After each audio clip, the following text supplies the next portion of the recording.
Tôi 3 lần tăng lên tí mưa. Anh sao ơi?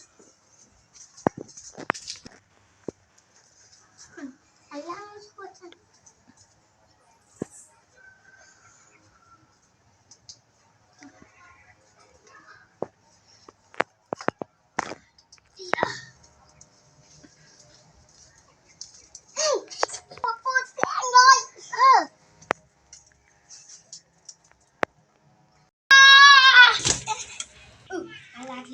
Anh không mấy cái anh muốn tích bên cả muốn tích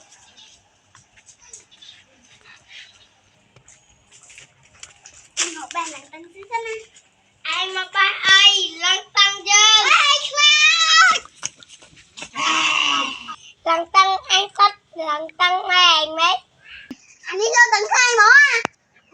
mình anh được 3 lần tăng hàng mơ không mau quậy lại một lần cay nữa anh đăng trở không trở lại được 3 lần tăng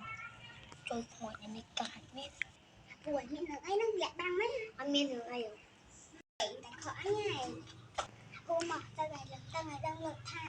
lột xòa lá rồi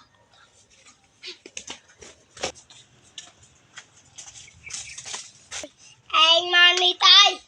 ai chụp luôn cái tư dân mình chụp phu chia thơ ai dân nét sạch đăng tế với đăng mấy anh phải ai ba lần tăng lại là bọn quạt tư anh chụp luôn cái tư chăm dân thơ bon cái tư